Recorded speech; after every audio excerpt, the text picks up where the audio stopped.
Hey Fearless, how you doing?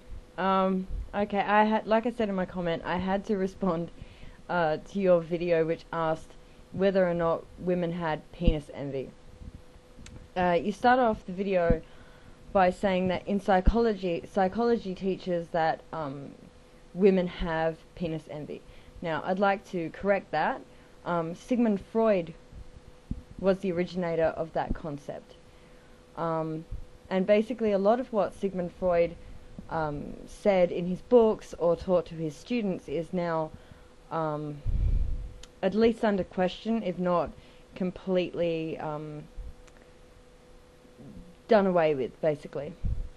And I've read quite a lot about Sigmund Freud, so I can kind of explain where this idea comes from. Sigmund Freud believed that in an early developmental stage of childhood, little girls would see their brothers naked, see their penis, and think, where's my penis? Or like experience their own genitalia as a lack of a penis instead of the possession of female genitalia, right? So, and he believed that that feeling, that horror of, oh my god, where's my penis, would influence the child who later became a woman. Now, basically, for starters, one thing I want to say is that it's often said, obviously I wasn't there so I can't confirm it, but it's said that on Sigmund Freud's deathbed he confessed that he actually knew nothing about female psychology, even though he'd spent the whole of his life essentially trying to understand. But I think his major problem was that he was doing a lot of projecting, so he did a lot of, I guess, imagining what it would feel like to be a girl and a woman. And I think perhaps maybe he was so impressed with having a willy that he thought that it would only be natural for women to feel sad about not having one.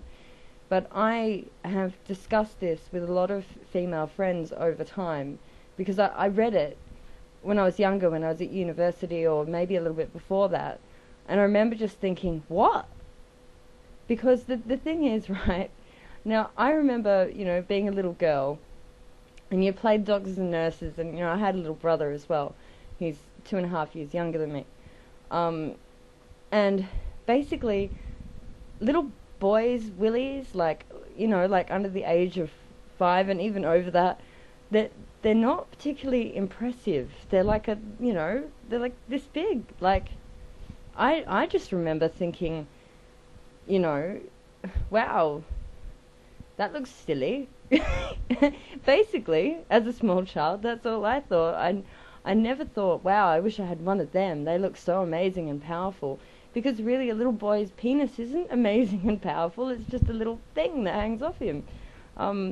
Yeah, so I never came across another woman who remembered envying the actual organ. But I think what could happen would be that little girls, particularly in the past, and in Freud's era especially, because there were big divides between the sexes in terms of roles and what was acceptable for each gender.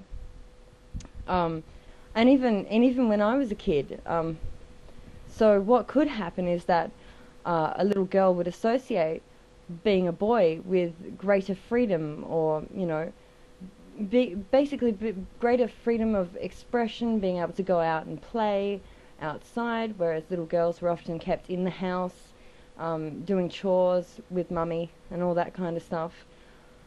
So I don't think that, unless a little girl had gender issues, I don't think she would actually envy the penis, but she might envy her brothers for having permission to go and do all these things that she might have wanted to do, like ride bikes, be a scallywag with her friends outside.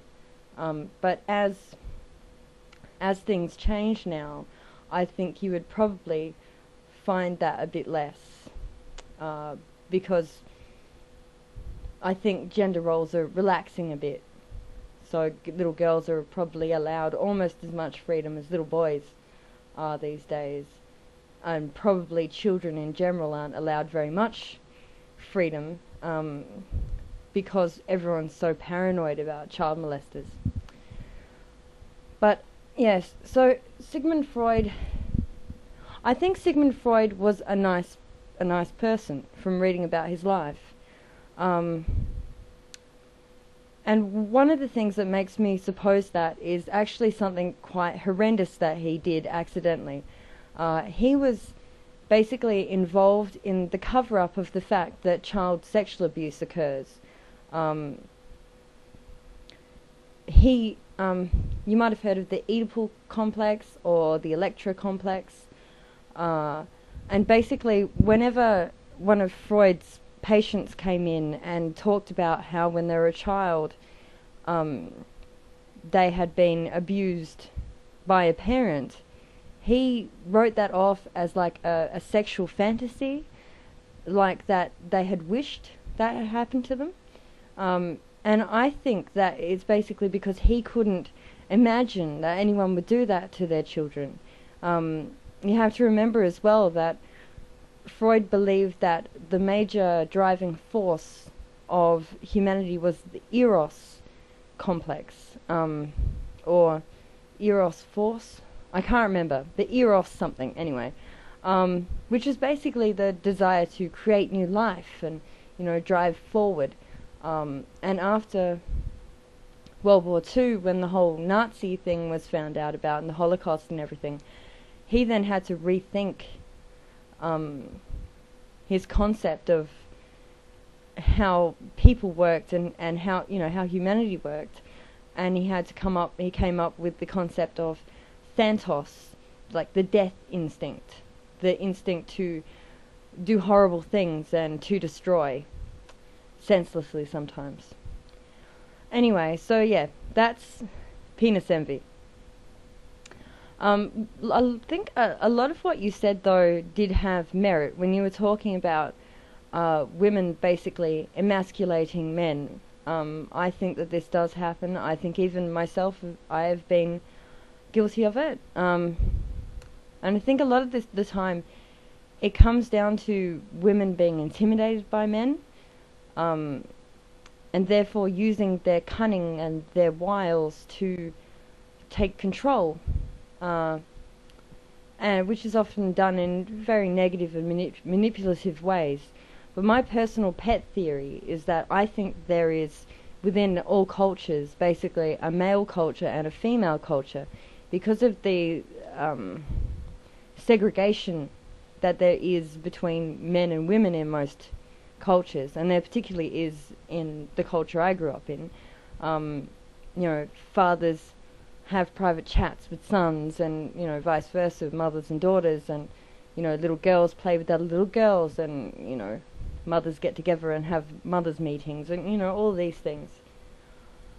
And basically I think that through the generations in female culture, there has been passed down all of these techniques and strategies for controlling men through underhanded methods, or using like verbal and emotional violence, because women don't generally have the strength, just the force that men have purely by basis of being smaller and weaker. And I think we've gotten to a point now where women are still using these tactics, but it's much less frequent now that men will use the old oppressive tactics that they used to use when it was once completely acceptable for men to treat their wives as property or as lesser than them. So we're in a position now where, like, there's like a war between the sexes, but men aren't fighting anymore necessarily. So it's just a war on one front sometimes in interpersonal relationships. So, yeah, and that's crap. And I think basically we need to make peace with each other, and men and women need to independently work out you know, how to best be themselves, you know, and not be so caught up on all of this gender crap, and what society thinks men and women should or shouldn't be doing, and all the rest of it. So that's my 2 cents worth. Might be a bit serious because I think you like to cause a stir, create a bit of controversy. You have a very mischievous smile, so I'm assuming that's where you're coming from. Anyway, thanks for listening. Bye.